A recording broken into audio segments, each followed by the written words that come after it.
proposed this argument, this topic to Alessandro, because I think the registry is one of the activity, the most important activity of ESID. It has the possibility of really having a direct effect, a direct benefit for the patients and for the colleagues that they use it.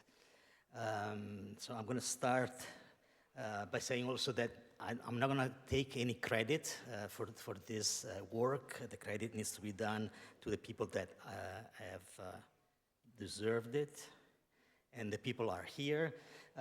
Marcus Seidel has been mentioned already today several times. Now you know what he looks like. Michael Aligon is the statistician from Necker in Paris that did all the statistical work. And Grant Kindle is a colleague that has been working on the programming on programming of the registry for a very, very long time. The registry would not exist without the work of the registry committee. These are also people that you probably know very well, and are the people that evaluate your proposals, they approve it, and give you the possibility to do your research. And then there are a few more people that need to be recognized, so the people that have sent their cases to the registry. Some of you are here, and we have your names. Now you know that. So some historical notes on the registry. It was created in 1994 by Leonard Armstrong in Abestrom in Karolinska. At that time, it was really an Excel-based registry, and submissions were done by fax. Maybe some of you has done that in those days. Bodo Grimbacher in 2000, from 2004, transitioned the registry to a web-based online submission version. And in 2014, Stefan L. spearheaded a redesign of the registry, changing it to being able to use or to force to use the ESID clinical criteria and to improve the data quality. Just last year, Marcus Seidel led the move to the current system, the Castor electronic data capture platform, which was due because the previous system was much less secure in terms of data and system access. The important thing about the current system is that it allows decentralized programming features. So you can create your own CRF, and that doesn't require anymore to wait for Gerhard to do that for you. Some data at the data cut in March the last year, there were 30,000 plus patients that had been submitted by almost 200 participating centers, we call documenting centers, from 33 countries. And some, again, historical evolution of the registry. As you can see, the number of the patients had increased during the years. We had a fall in numbers when we had to re-verify, or when you guys had to re-verify all your data and resubmit them at the time of the platform change, and then the numbers have continued to grow over the past 10 years or so. The number of centers, documenting centers, also has continued to increase. Now we have achieved what seems to be a little plateau here. And perhaps the novelty of having a new system will encourage more documenting centers to apply for the registry. To give credit to these documenting centers, as you can see here, the numbers of patients registered by the best 22 countries. As you can see, France really leads the group. Germany and United Kingdom come later, can follow. This is the total number. We can look at these numbers as per population. So if you look at registered numbers per 100,000 inhabitants of those countries, things change a little bit. France is still in a very good position here, but Slovakia gets the gold medal here. As you see, they have almost 14 registered patients per 100,000 populations, inhabitants. Italy, both in the part, for what concerns the total numbers and for frequency, is in a respectable position. And therefore, I think if I consider myself Italian, still we can be happy about that. So what's in the registry? Male and females are almost equivalently represented. The year of birth from the patients registered varies from 1976 to 2008. Maybe a little surprising, the percentage of registered cases that have positivity for familiarity and consanguinity is not very high, as you can see there. There is only 18% of consanguinity in the registered patients. The age of onset is around, of the registered patients is around 3 years of age, and the age of clinical diagnosis is up to 8.2 years of age. The age of genetic diagnosis is a little better, and again, the common techniques to perform genetic analysis have helped. That is definitely sure. In general, of the patients that they underwent genetic diagnosis, you can see here 42% where the genetic diagnosis was not attempted, but for the others, the majority of the patients for the majority of the patients, a variant, pathogenic variant was found. Other statistical data, the age of follow-up at the cut data point was almost 19 years of age, so this registry really has a lot of adults in it for the adult physician colleagues. And the majority of the patients registered are still alive. Of course, there are some patients diseased and some patients that have transitioned to curative therapy. That is a category on its own. The total follow-up for the registered patients is around 7 years, which is certainly significant. With the registry, we can monitor some morbidities. Some interesting morbidities are the having been infected by COVID-19. You can see the 1/3 of the registered cases were infected, and those are mostly predominantly antibody disorders patients, and almost 9% of the patients had a malignancy, and that was distributed toward all the iOS categories. And that really brings back the discussion of today about malignancy and the importance of that complication for our patients. Now, what kind of clinical presentations do these registered cases have? As not unexpectedly, the majority of the patients have infections, with 80% of the patients registered have infections. But if you look at the infections as the only clinical presentation, this percentage goes down to 60%. Immune dysregulation, syndromic features, and malignancy are the other clinical presentations of these patients, and have a reduced percentage.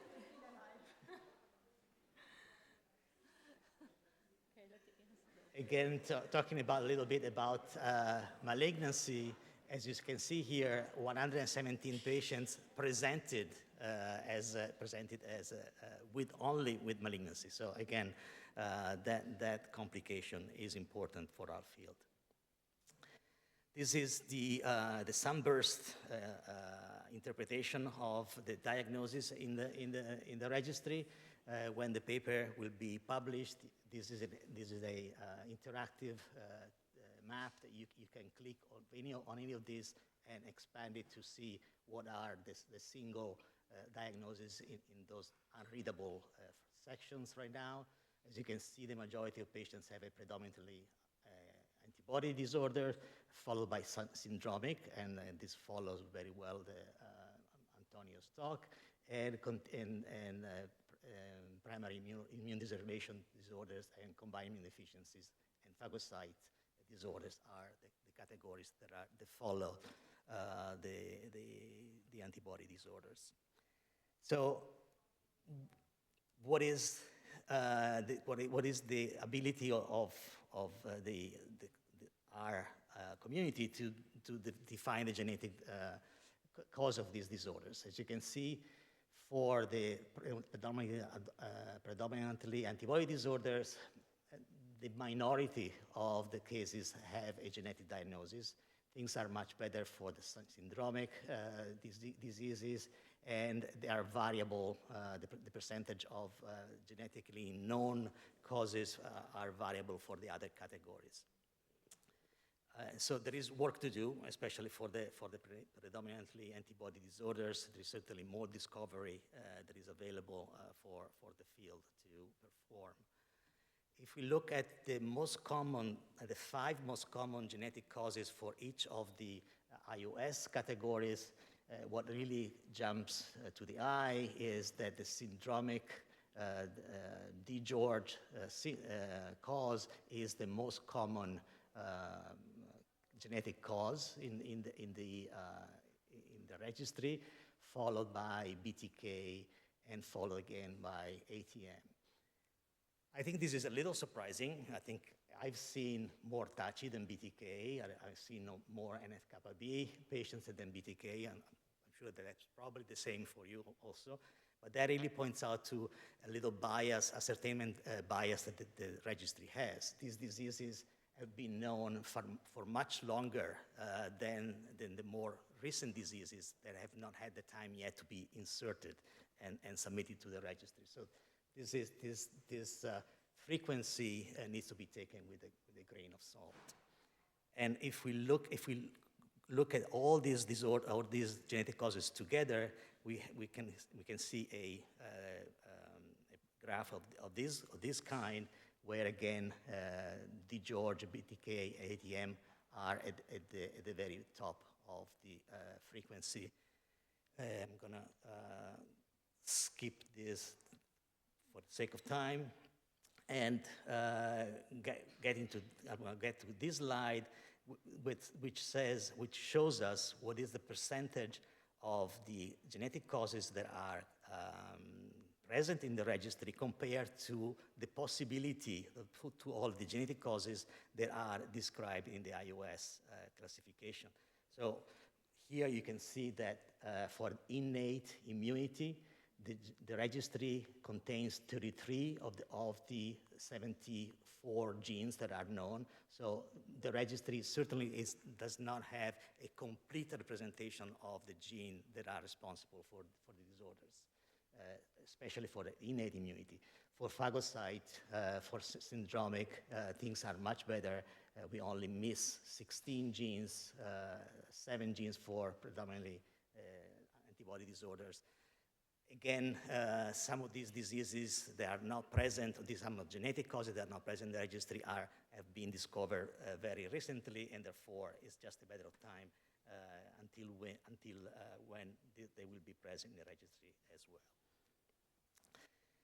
Now, the registry allows us also to look at patients' treatment, and this is a slide that really summarizes what is evident from the registry.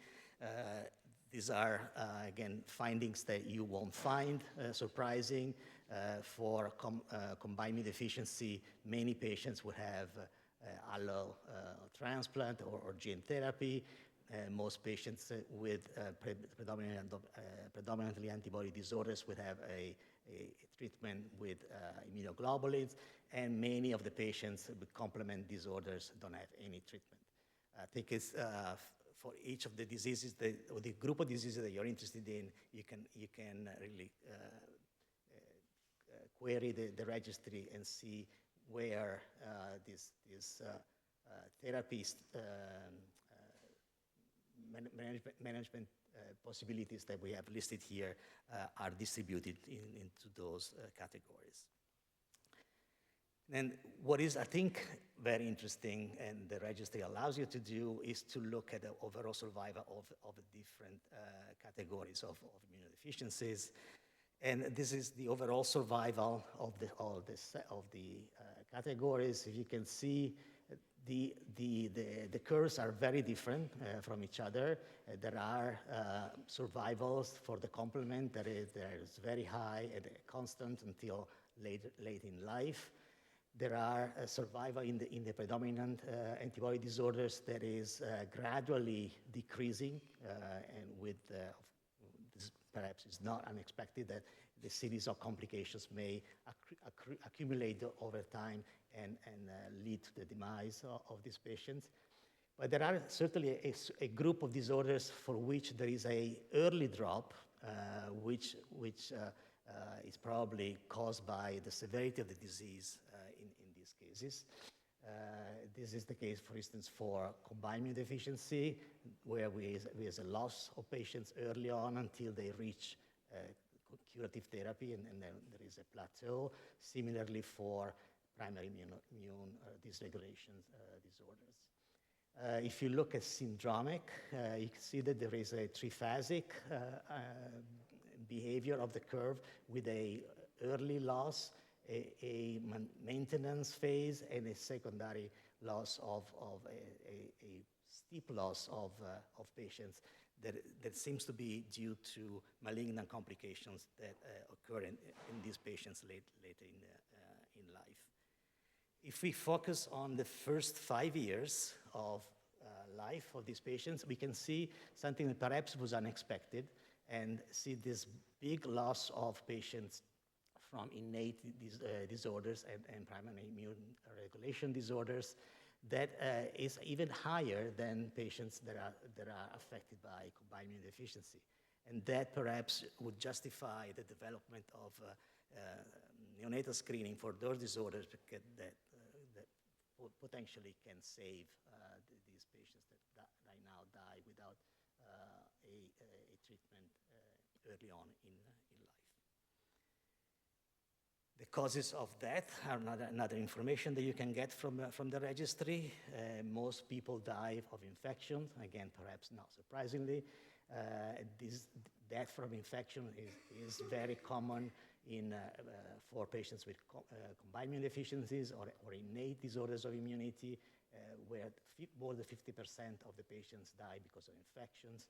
The second most common cause from that is malignancy. Again, going back to the theme that was discussed a lot today, and in most cases, or the category that is mostly affected by that is the syndromic, where more than 25% of the cases, of the death cases, is due to malignancy. Then we have death by complications of hematopoietic stem cell transplant, and that is a problem particularly for combined immunodeficiency and immune dysregulatory disorders. And then there is death by complications of immune dysregulations. That is, again, perhaps not unexpectedly, a problem for the primary immune regulatory diseases and the autoinflammatory syndrome. So again, this is perhaps is something that you would have guessed, but it's very important to have the data compiled out of 30,000 cases that are now in the registry.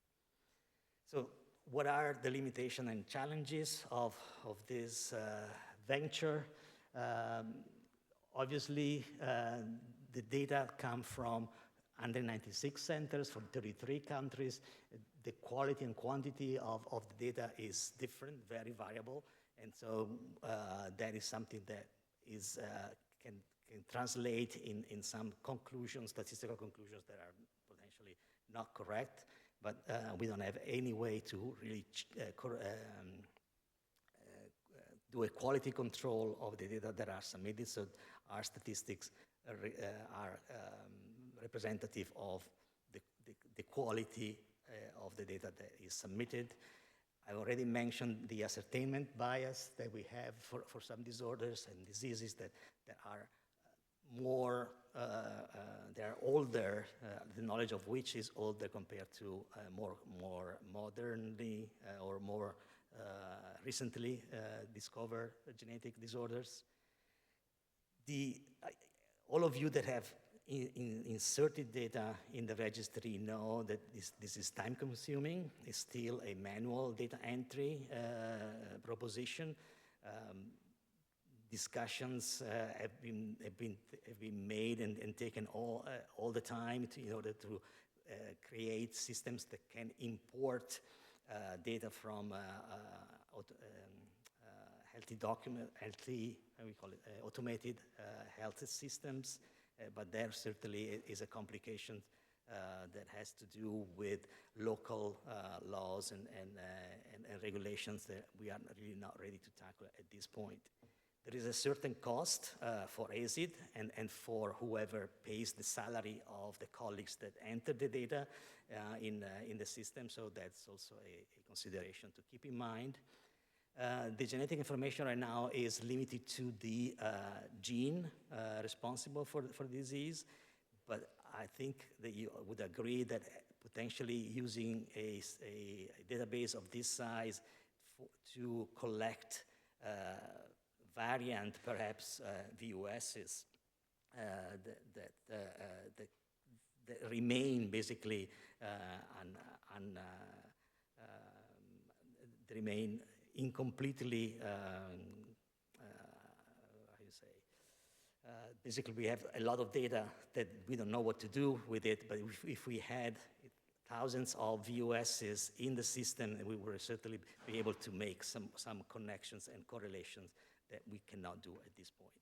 And certainly what we want to improve is the alignment of the ESID registry with other important registries like EBMT, the ImmunITA, Eurofever, and the other registries that were mentioned today for the malignancy. That would be very important, not only to being able to complete data, but also to reduce the fatigue that people have when they have to submit the same patient into two registries, which in some cases, in most cases, ends up or results in one of the registries not getting the data.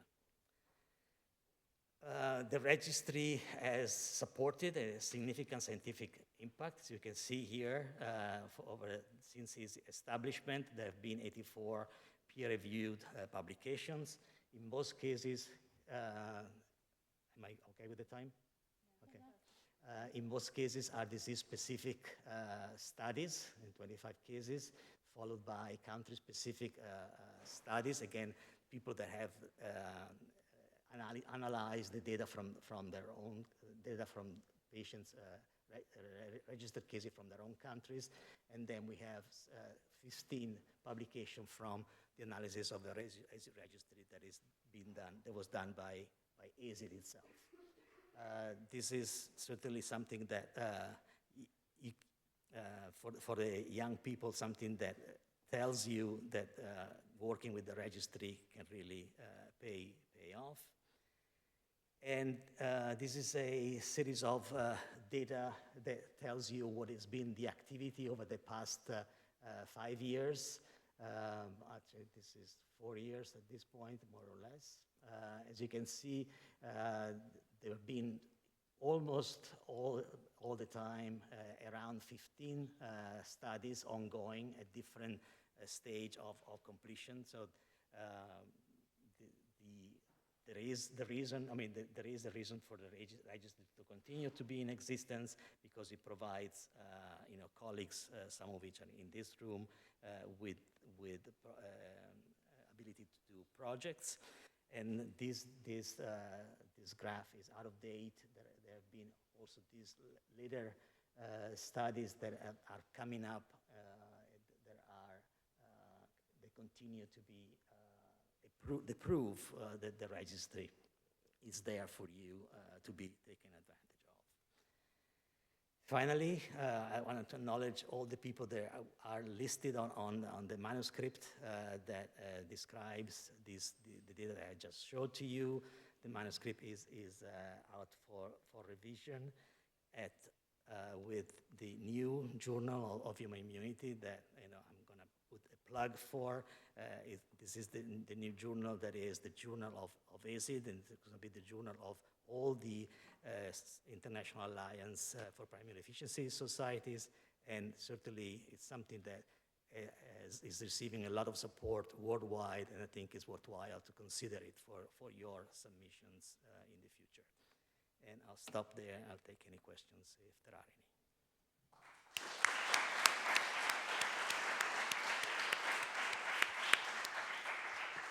Thank you for this important talk. I think there is time for some questions from the audience. Can I also comment?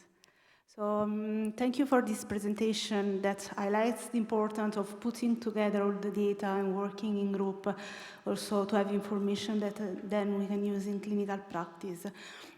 Maybe a question that we should ask ourselves is the reason why we have lower prevalence. Is it an actual lower prevalence, or are we putting less data in the databases?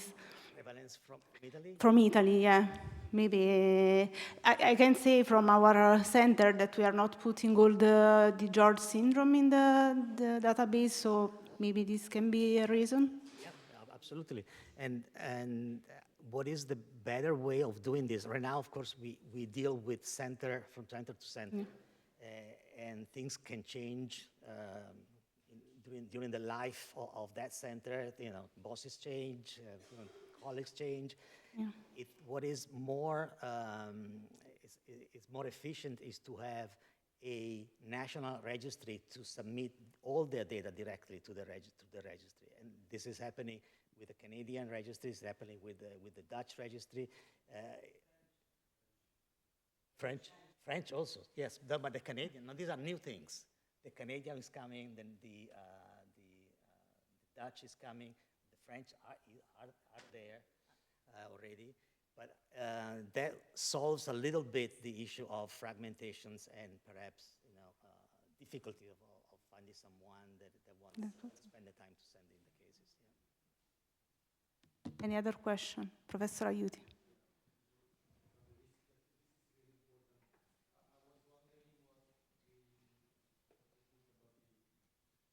The ERN registry, ERN-RITA registry, whether this is redundant, why there was no agreement to use the ESID one. I don't know what is behind that, but I mean, of course, for a center, adding another registry, even with different fields, is really a burden. Right. So we did some work with the ERN registry when it was called MERITA, and there we agreed on the common fields. So in theory, the ERN-RITA now registry has the same fields. Originally, the goal of the ERN-RITA registry was to really provide the epidemiological data of the patients, just where the patients are, because the EU wanted to have that information, but it was not founded to be a research resource. And therefore, we gave all our data to the ERN-RITA registry to help them in the localization of the patient, for the EU to know where the patients are, and I think in their mind to find out if a ERN center was really doing significant work. At this point, the message from the ERN centers from ERN-RITA to ERN centers includes the possibility of doing research with that data, which I think is, it's now something that we appreciate very much, because again, there was an agreement early on that we would provide data, but the documenting centers would have to be clear on why they're sending the data to the ERN-RITA or to ESID. ESID is there for research purposes. The ERN-RITA registry was funded to really be a statistical resource. So there is a little competition. There is a lot of discussion going on between us. We are trying to solve the main problems or the main sticking points, if you want. The ESID registry will certainly suffer. I'm sure it's already suffering by the fact that some of the ERN RITA will send the data directly to some of the ERN centers will send their data directly to ERN RITA. And again, because they don't want to do double submissions, they will not send it to us. Again, we are trying to come to the agreement that the ERN centers, which are nothing close to 196, 196, would send the data to us, to ESID, and then we would send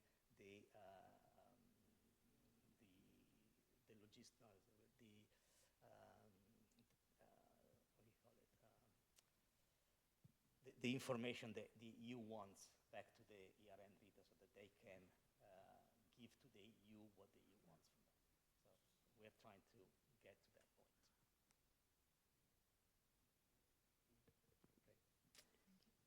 There are other questions?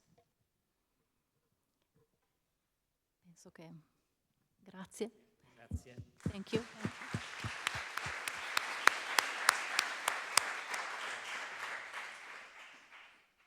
Lasciamo la parola al professor Aiuti per le Grazie. conclusioni. No, grazie per aver moderato quest'ultima sessione.